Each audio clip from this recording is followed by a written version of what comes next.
वरुणेन्द्ररुद्रमरुद स्तुन्वन्ति दिव्यैस्तवैः वेदैः साङ्गपदक्रमोपनिषदैर्गायन्ति यं सामगा ध्यानावस्थिततद्गतेन मनसा पश्यन्ति यं योगिनो यस्यान्तं न विदुःसुरासुरगणा देवाय तस्मै नमः।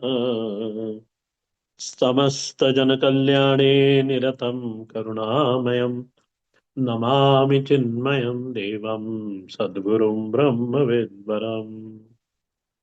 हम लोग अध्याय नंबर 10 पे 10 पर थे और 10 पर हैं, सॉरी। और श्लोक नंबर 10 को हम पर चर्चा कर चुके हैं। 11वें श्लोक पर हम चर्चा करेंगे आज। ठीक है, तो 10वां श्लोक एक बार पाठ कर लें आप लोग भी। तेषां सततयुक्तानां भजतां प्रीतिपूर्वकं ददामि बुद्धियोगं तं येन मामुपयान्ति ते। तेषां सततयुक्तानां प्रीतिपूर्वकं भजतां तं बुद्धियोगं ददामि येन ते मम उपयान्ति। भगवान ने श्लोक नंबर 10 में तेषाम तेषाम उन लोगों के लिए, कौन है ये लोग? तो आगे श्लोक में देखना, सतत युक्ता नाम, कैसे? प्रीति पूर्वकम, क्या करते हैं? भजताम, ऐसे लोगों को, तम बुद्धि योगम ददामी, मैं उनको बुद्धि योग देता हूं। ये न, जिसके द्वारा, ते मम उपयांति, जिसके द्वारा वे मुझे प्राप्त होते हैं। प्रीति पूर्वकम भजताम, और कैसा भजन है यहाँ पर?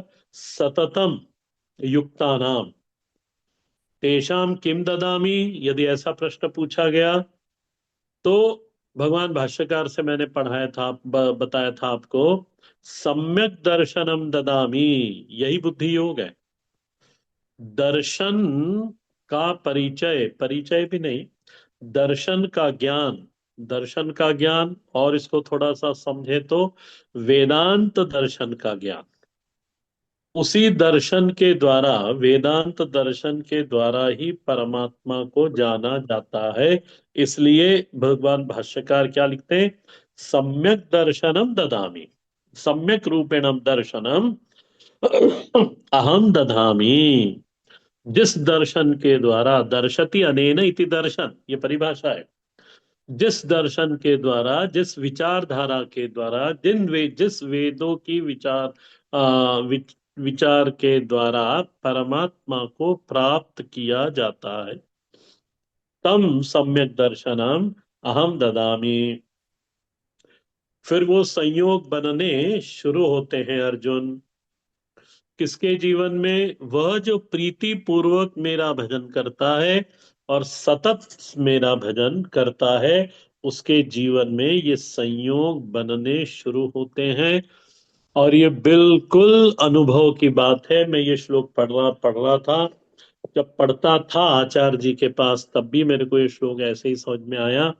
और आज भी जब मैं पढ़ रहा था तब यही समझ में आया कि ये बिल्कुल अनुभव वाली चीज है जो भगवान बोल रहे हैं यहाँ पर।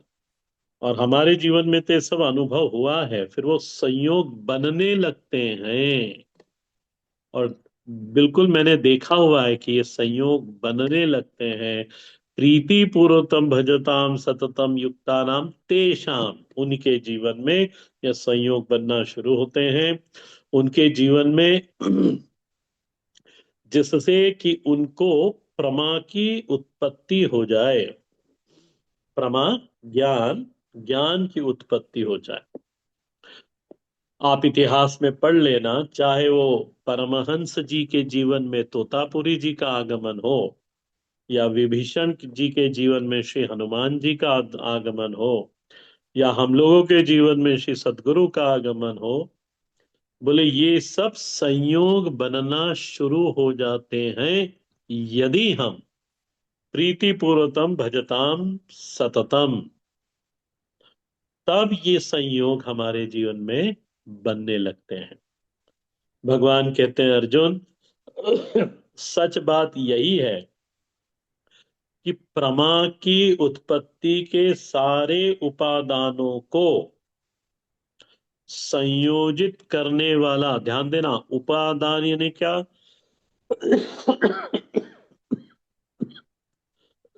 उपादान यानी प्रारंभिक तैयारी। समझाऊंगा इनको मैं। प्रारंभिक तैयारी, ज्ञान प्राप्ति के पूर्व की और ज्ञान प्राप्ति के मध्य में भी जो तैयारियां हैं उसको उपादान। और दूसरे शब्दों में यदि समझें, एक उपादान पूजन भी होता है। उपादान पूजन यानी क्या? सुबह जल्दी उठना और जल्दी जल्दी अपने नित्य के कार्य पूरा करके, अच्छा आप सुबह जल्दी क्यों उठे और इतनी जल्दी जल्दी में नित्य के कार्य क्यों कर रहे हो? क्योंकि आपको पूजन करना है। तो आपका जल्दी उठना, आपके नित्य के जल्दी जल्दी सारे कार्य खत्म करना, ये इसको कहते हैं उपादान पूजा। और फिर आपने भगवान के पूजन के बर्तन भी मांज लिए, साफ कर लिए, जाके बगीचे से पुष्प ले आए, तुलसी ले आए, बेलपत्र ले आए, दुर्वा ले आए, ये सब धो के साफ करके रख दी। ये सब उपादान पूजा के अंतर्गत आता है। फिर आप भगवान के मंदिर वहां गए जहाँ मंदिर है, फिर बैठे, आसन बिछाया, स्वच्छ जल भरा, चंदन घिसा, ये सब उपादान पूजन के अंतर्गत आया। तो उपादान, तो भगवान यहाँ पे तो कह रहे हैं इस संदर्भ में कि प्रमा की उत्पत्ति के सारे उपादानों को अर्जुन संयोजित करने वाला मैं ही हूं। श्लोक नंबर 10 का आशय यही है कि मैं ही हूं सारे उपादान को। बाहर के उपादान जैसे मैंने अभी समझाया, और भीतर के दोनों उपादानों को, शरीर स्वस्थ रहे, शरीर में उत्साह रहे, भगवान की पूजन करने में मन लगे, और मन में एक वो लगे कि नहीं नहीं पूजन करना, ऐसे कैसे मैं ये चीज छूट गई। इसको, ये भीतर के हैं, ये भीतर के उपादान है। शरीर स्वस्थ है, बाहर के विकारों की भीतर अनुभूति कम होती है, या कहो नहीं होती है। बाहर कोई ऐसी परिस्थिति घटी जिससे मन दुखी है, तो लोग फिर पूजन ही नहीं करते। नहीं नहीं, अब बाहर जो भी परिस्थिति हो, मेरे जो नियम का कार्य है वो मुझे करना है। परिस्थितियां तो बदलती रहती है। तो बाहर के विकारों का, यानी बाहर की परिस्थितियों का जो विकार है, उसकी अनुभूति अंतःकरण में कम होने लगती है। इसको भीतर का उपादान कहते हैं। भगवान कहते हैं भक्त का तो एक ही काम है, बाकी सारे तैयारी मेरे को करनी पड़ती है। अर्जुन, भक्त के लिए तो भजताम प्रीति पूर्वकम, बस इतना ही काम है कि वो मेरे को प्रीति पूर्वक स्मरण करे, भजन करे। स्मरण एवं भजनम, आपके हृदय में परमात्मा की स्मृति आ गई, वही भजन हो गया महाराज।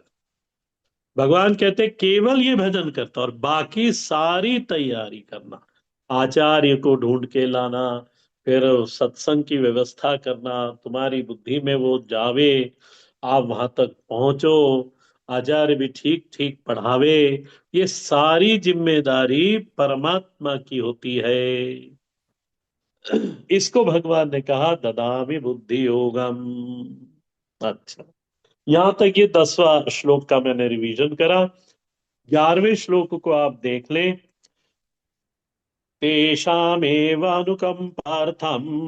माम अज्ञानजं तमः नाशा नाश नाशयाम्यात्मभावस्थो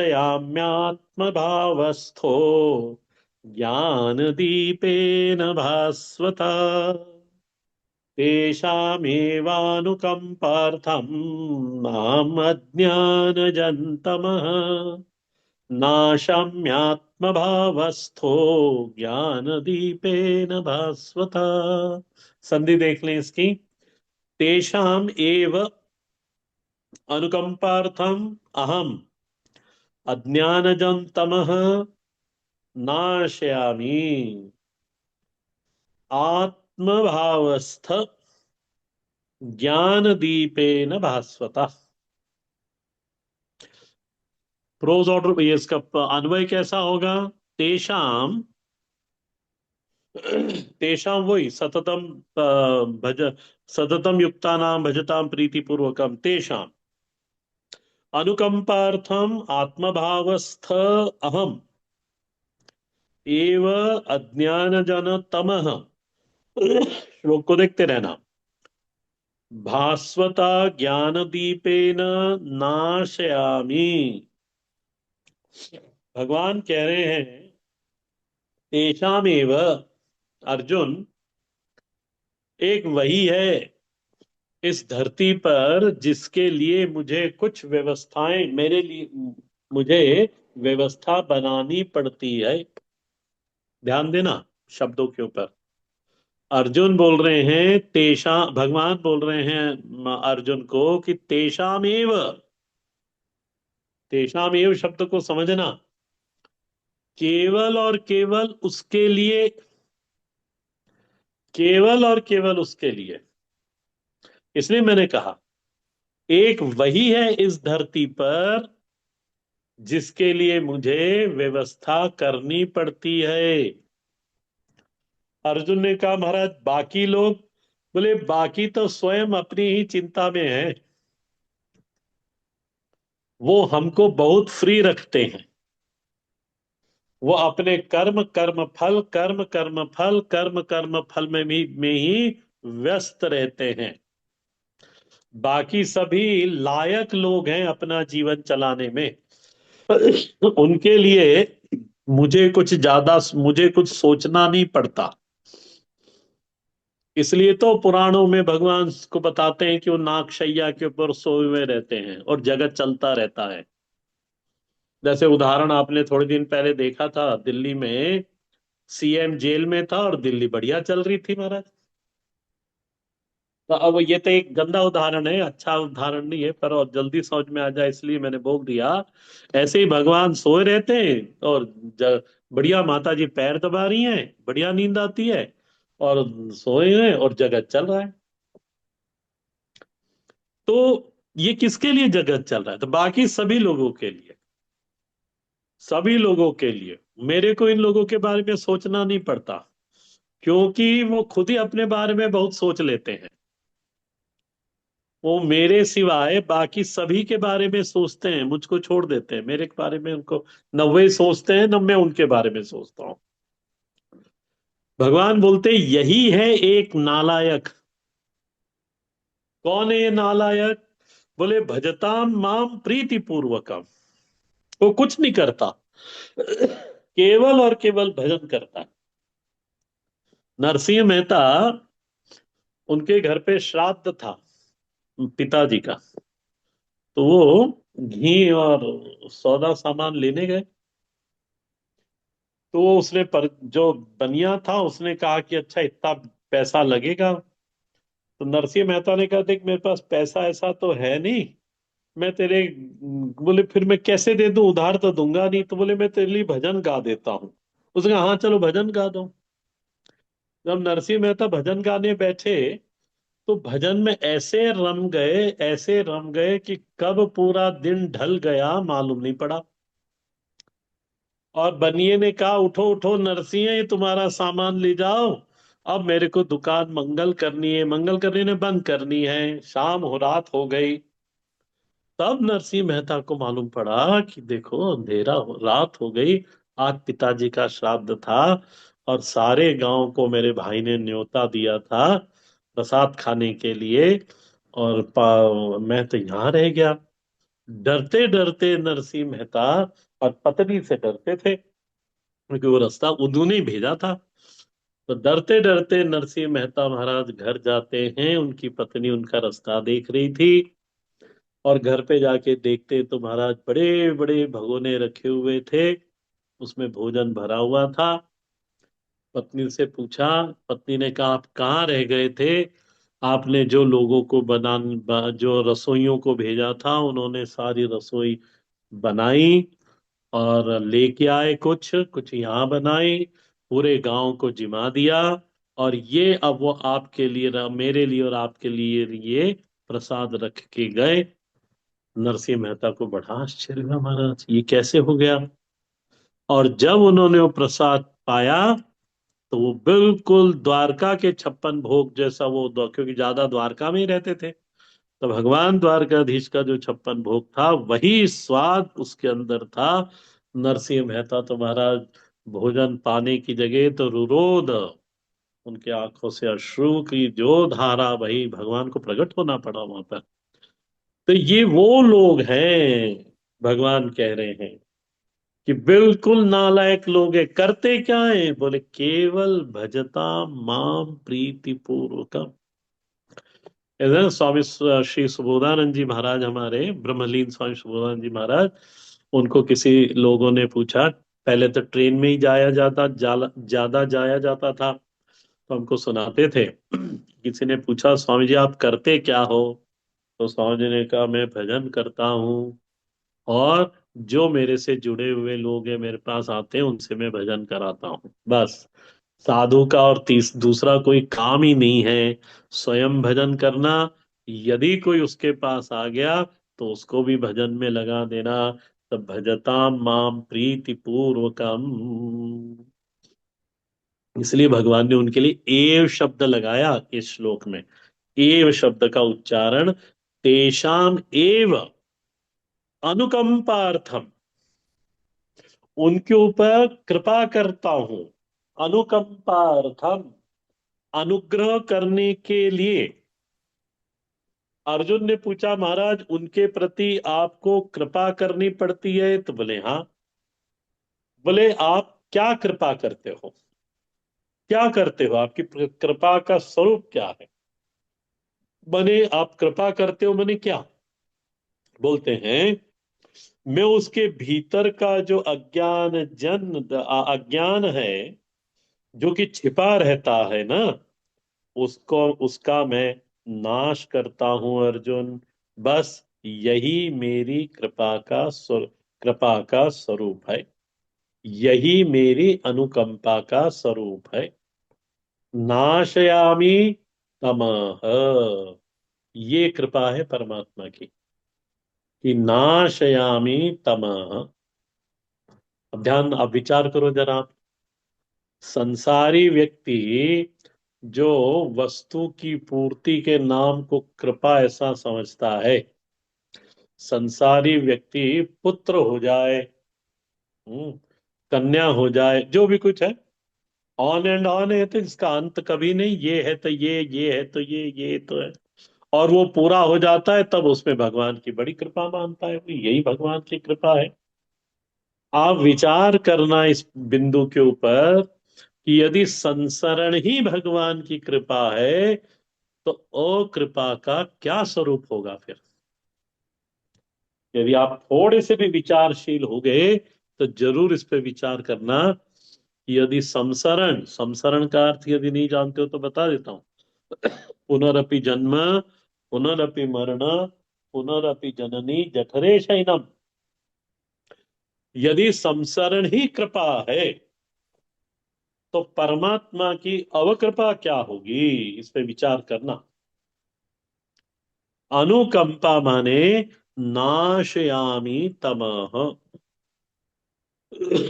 साधक परमात्मा साधक का जीवत्व नष्ट करते हैं। यही उनकी परम कृपा है, फाइनल जिसको बोलते हैं।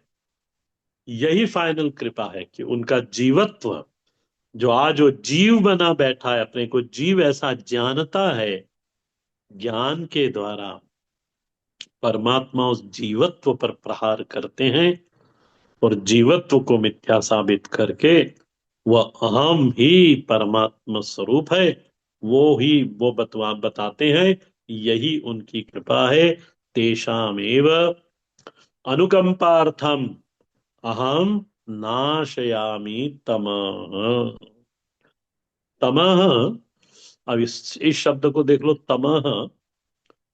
तमः तमस शब्द से बना है।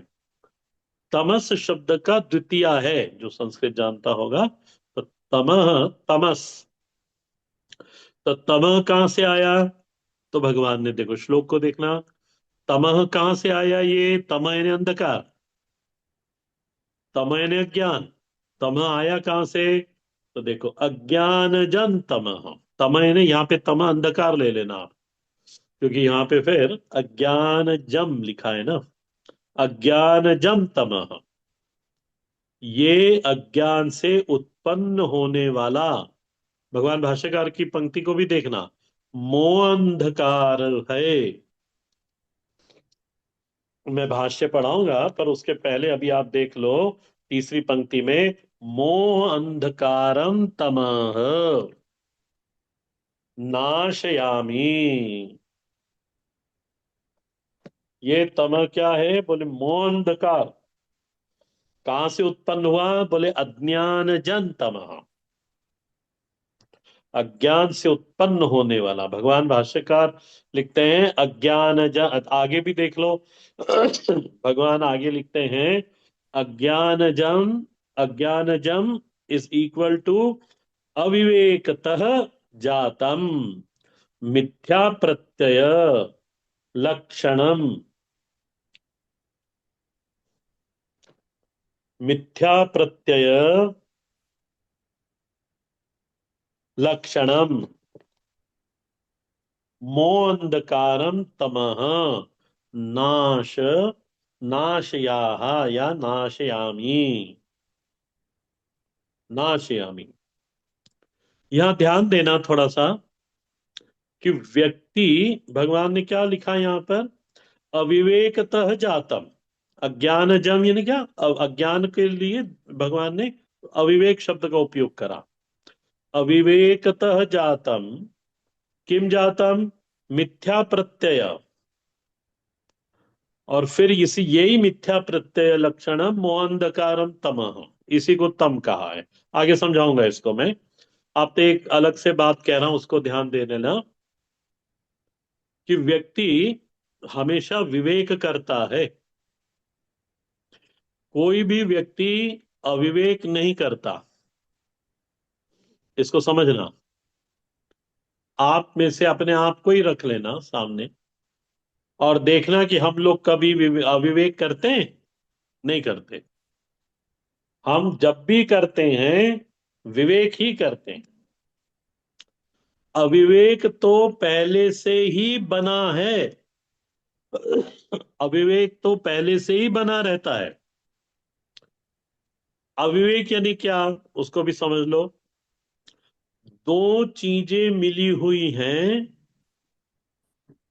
दो चीजें मिली हुई हो, और उनका अभेद सिद्ध है हमारी बुद्धि में। ध्यान देना, दो वस्तुएं मिली हुई हैं और उनका अभेद हमारी बुद्धि में सिद्ध है।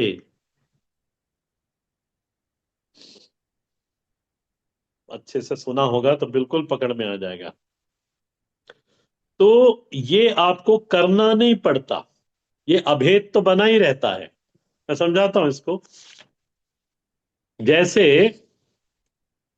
आप यदि भग, भगवान का भाष्य देखें, तो भाष्य सामने खुला होगा, तो पेज नंबर 26 पे जाइए।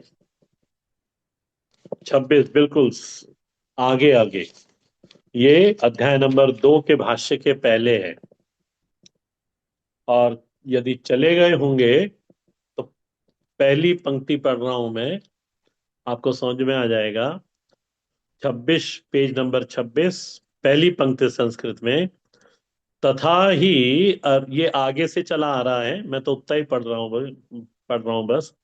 तथा ही अर्जुनेन राजगुरु पुत्र मित्र सुरत स्वजन संबंधी बांधवेशु अहम एषाम मम एते इति एव भ्रांति प्रत्यय निमित्य स्नेह विच्छेदना विच्छेदादि विच्छेदानि निमित्तो आत्मन शोकमोह प्रदर्शितौ कथम भीष्महम सांख्ये इत्यादि ना। इसको कहते हैं मिथ्या प्रत्यय। अहम एषाम मम एते, मैं उनका हूं वे मेरे हैं। ये जो संबंध में अभेद सिद्ध है दो, पर उनमें अभेद सिद्ध है, ये मेरे हैं और मैं उनका हूं। अहम एषाम मम एते। इसी चीज को ब्रह्मसूत्र के भाष्य में लिखा है, अहम इदम मम इदम नैसर्गिक अयम लोक व्यवहार। आप जब भी पढ़ेंगे इसका ब्रह्मसूत्र का संबंध भाष्य, वहां पे इन्हीं दो प्रत्ययों को सामने रखकर, इनको वहां पे केवल शब्द भेद है। अहम इदम मम इदम नैसर्गिक अयम लोक व्यवहार। और यदि ये दो हैं, एक बन के बैठा हुआ है हमारे हृदय में। अब देखो, और सरल रामचरितमानस में आ जाओ। रामचरितमानस में गोस्वामी जी कहते हैं, मैं अरु तोर, मैं अरु मोर तोर ते माया। मैं और मैं अरु मोर, ये मैं है, ये मैं हूं और ये मेरा है। तोर ते, और वो तेरा है, ये मेरा है। ये अभेद बना है हमारी बुद्धि के अंदर। इसी को कहते हैं माया। इसी को यहां मिथ्या प्रत्यय, इसी को यहां मोह तम अंधकार कहा गया है। इसी को अविवेक कहा गया है। यह अविवेक हमारी बुद्धि में बना रहता है, इसको बनाना नहीं पड़ता। कोई पाठशाला ऐसी नहीं है जहां पे अविवेक सिखाया जाता है। ये तो महाराज हम सीखे सिखाए हैं। अब देखो आगे बढ़ता हूं मैं। अज्ञान ज अज्ञानात जायते। और अज्ञान क्या है? बोले विवेक नहीं करना ही करना ही अविवेक है। देखो, विवेक नहीं करना ही अविवेक है, माने विचार का अभाव। इसका नाम अज्ञान, विचार अभाव जीवन, विचाराभाव। संधि कर देंगे तो कैसा हो जाएगा? विचाराभाव जीवन। विचार प्लस अभाव, विचाराभाव जीवन। यही अज्ञान है। अज्ञान का स्वरूप क्या है? तो विचार का अभाव ही। विचार भी किसके प्रति? कल्याण के प्रति, मनुष्य के स्वतः के कल्याण के प्रति विचार का अभाव। अपने मूल लक्ष्य के प्रति विचार का अभाव, अपने परम गति की तरफ विचार का अभाव। भगवान भाष्यकार ने अज्ञान शब्द का एक पर्याय बनाया। और क्या पर्याय बनाया? अविवेक, भाष्य में। इसलिए वहां पे अविवेक शब्द आया अज्ञान के साथ। न ज्ञानम इति अज्ञानम, ये अज्ञान की परिभाषा है। ऐसा न लिखते हुए भगवान ने क्या लिख दिया? भगवान भाष्यकार ने अविवेक। न विवेकम इति अविवेकम। अविवेक लिखा भगवान ने, ये पर्याय रखा ज्ञान का। न विवेकम इति अविवेकम। अब आगे बढ़ता हूं मैं। तस्मात् अविवेकात् किम जायते? बोले मोह अंधकार जायते। यह मोह अंधकार क्या है? बोले मिथ्या प्रत्यय लक्षणम मोह अंधकारम। मिथ्या प्रत्यय लक्षण मोह अंधकारम, इसी को बोलते हैं आवरण और विक्षेप। माया की दो शक्तियां होती हैं, आवरण और विक्षेप। शक्तिद्वय ही मायया विक्षेप आवृत्ति रूपकम। तो आवृत्ति क्या हुई? अविवेक। और विक्षेप क्या हुआ? बोले मिथ्या प्रत्यय लक्षण मोह अंधकारम। अच्छा महाराज, अर्जुन ने पूछा होगा ये मिथ्या प्रत्यय क्या है? प्रत्यय ने विचार। आप लोगों को याद हो क्या है कि नहीं, इसलिए बोल दे रहा हूं, प्रत्यय ने विचार। मिथ्या प्रत्यय क्या है? तो दे ध्यान देना, दो चीजें आएंगी इसके अंदर। पहला, अपने अपने को जीव समझना, ये मिथ्या प्रत्यय है पहला। दूसरा, ब्रह्म को सृष्टि समझना, सत, ब्रह्म सत्ता को नाना रूप में समझना, ब्रह्म सत्ता को विकारी समझना। ये दूसरे में तीन चीजें आई हैं। पहली, पहला प्रत्यय तो क्या है? अहम जीव। दूसरे प्रत्यय में तीन चीजें हैं। ब्रह्म को ये सृष्टि समझना, और ब्रह्म सत्ता में नानात्व को देखना, और ब्रह्म सत्ता को विकारी सत्ता समझना।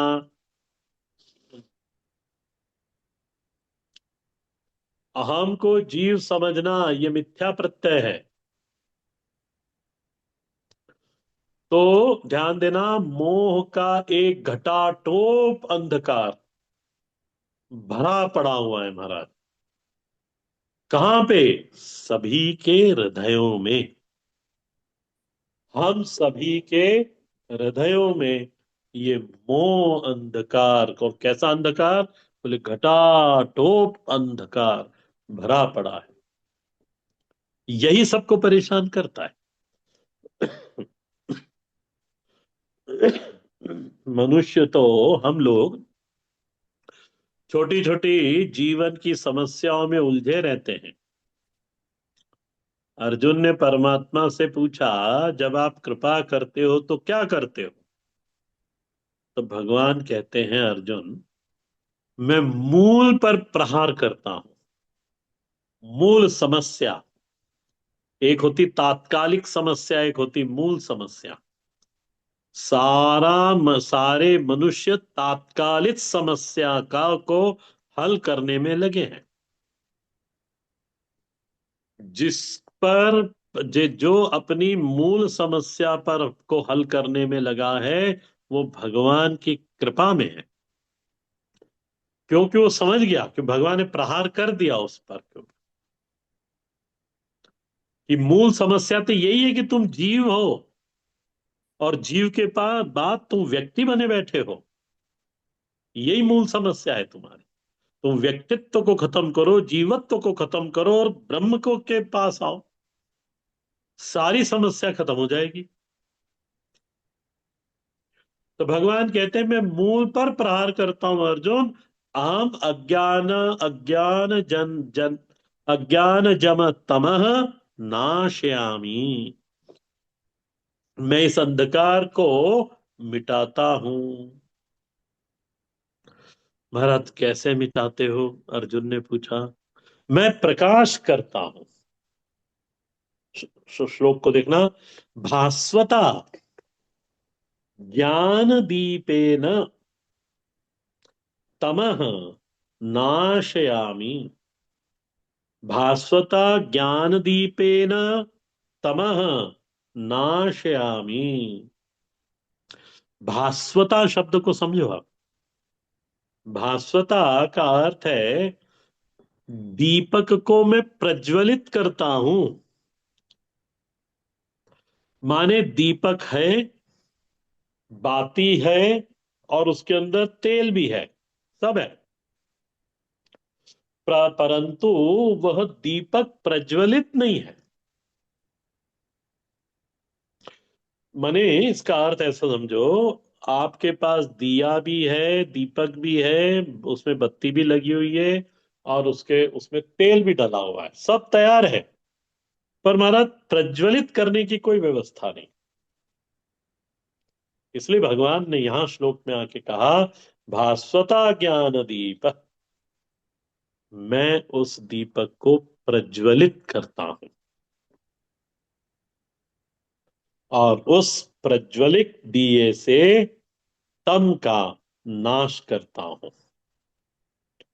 किस तम का नाश करते हो? सॉरी, किसके तम का नाश करते हो? तो वापस श्लोक को देखना, तेषाम एव, मेरे भक्तों के हृदय में जो तम है उसका मैं नाश करता हूं। और इसलिए गोस्वामी जी रामचरितमानस में लिखते हैं, सो जानहि जेहि देव जनाई, वही आपको जान सकता है जिसको आप जिलाना चाहते हो। हर कोई ऐरा गहरा व्यक्ति नहीं जान ले, भले ही उसने संसार के किसी विषय में गोल्ड मेडल प्राप्त करा हो, एक नहीं 10, परंतु महाराज इस विषय में वह ज्ञान है। क्यों? भगवान की कृपा नहीं। सो जान ही जेहु देई जनाई, ये पुरुष तंत्र नहीं है, ये वस्तु तंत्र है, वस्तु इति आत्मा। इसलिए मैं हमेशा कहता हूं, पढ़ने से ज्ञान नहीं होगा। ऐसा बिल्कुल नहीं है कि आप खूब पढ़ोगे तो ज्ञानी हो जाओगे, ना ना ना ना महाराज, पढ़ने से ज्ञानी होते, ज्ञानी होते तो ये पढ़ने वाले गोल्ड मेडलिस्ट सारे जितने, क्या बोलते हैं, अहमदाबाद IIM, ये सारे के सारे ज्ञानी हो जाते मन। कोई ज्ञानी नहीं होता, पढ़ने से ज्ञानी नहीं होते। जान ही भगत, भगत उर चंदन, ये तो केवल और केवल भगवान की कृपा से ही संभव है। अर्जुन ने प्रश्न पूछा, महाराज ये दीपक आया कहां से? चलो आप प्रज्वलित करते हो, ठीक है, समझ गया मैं यहां तक, पर ये दीपक आया कहां से? तो भगवान कहते हैं कि अर्जुन, मैं 10वें श्लोक में बता चुका हूं आपको, ददामी बुद्धि योगम। भगवान कहते हैं मैं कोई नई बात थोड़ी कर रहा हूं। 10वें श्लोक का ये 11वें सर्व विस्तार ही है ये। जहां विषय परिवर्तन होता है आचार्य बता देते हैं, पर ये उसी का विस्तार है। ददामी बुद्धि योगम यानी क्या? केवल शब्दांतर होता है हमारी सुविधा के लिए। बोले ददामी बुद्धि योगम यानी दीपक मैं भीतर दे देता हूं, रख देता हूं, बना देता हूं, जो भी आपको समझना हो। इसलिए दूसरा शब्द देखो श्लोक में आया है, कहां रखा है वो दीपक? बोले आत्मभावस्थ। भगवान भाष्यकार लिखते हैं, आत्मनो भाव का अर्थ करा उन्होंने अंतःकरण आशय। आशय का अर्थ होता है स्थान, आशय का अर्थ होता है आश्रय। अंतःकरण आशय है किसका? ज्ञान दीपक के लिए। ज्ञान दीपक के लिए आशय कौन है? तो बोले अंतःकरण। या आत्मा भाव, आत्म शब्द से अर्थ लगेगा अंतःकरण। यहाँ आत्मा शब्द का अर्थ सचिदानंद नहीं है। तो आत्म भाव इज इक्वल टू अंतःकरण, उसमें स्थित परमात्मा। आत्म भावस्थ अहम, अर्जुन को कह रहे हैं भगवान कि आत्म अंतःकरण के में जो मैं स्थित हूं, मैं बैठा हूं, मैं तुम्हारे अंतःकरण में ही रह के, देखो दीपक का अर्थ लग रहा है यहां पर, हाँ ध्यान देना, मैं तुम्हारे अंतःकरण में ही रह के ऐसे संयोग बनाता हूं कि भीतर ज्ञान दीप प्रज्वलित हो जाता है, और उसके प्रकाश में तुम मुझ भीतर वाले को देख लेते हो। हर हर महादेव। ये दीपक का अर्थ अब समझ में आया होगा। क्या बोल रहे हैं भगवान? मैं तुम्हारे अंतःकरण में ही रह करके ऐसे संयोग बनाता हूं। ये संयोग बनाना ही दीपक को लेके आना है। ऐसे संयोग बनाता हूं कि भीतर ज्ञान दीप प्रज्वलित हो जाता है, और उनके और उसके प्रकाश में तुम मुझ भीतर वाले को देख लेते हो। वही गति का हेतु है। उस भीतर वाले को को नहीं देखा और केवल बाहर बाहर बाहर वाले को ही झुलाया पालने में, से कुछ ना होने वाला। होगा पर समय लगे। पर यदि परमात्मा ने आपके जीवन में, हमारे जीवन में व्यवस्था बना दी, तो उसका सदुपयोग हमको कर लेना है। इसी श्लोक को मैं आगे और लूंगा। हर हर महादेव। यदि आप लोगों का कोई प्रश्न हो तो पूछ ले महाराज।